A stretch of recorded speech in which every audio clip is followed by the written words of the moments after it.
Name's Art with OCRV in Anaheim, California.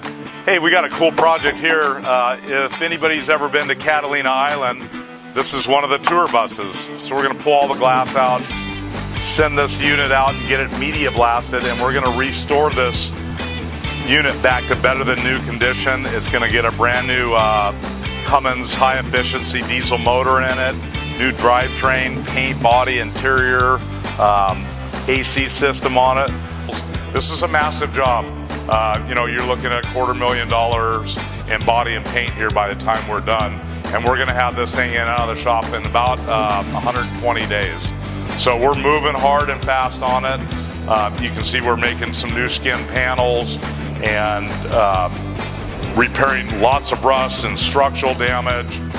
And then the bus will be off the Cummins for a new smog compliance motor, and it'll be back over the island for another 50 years of service.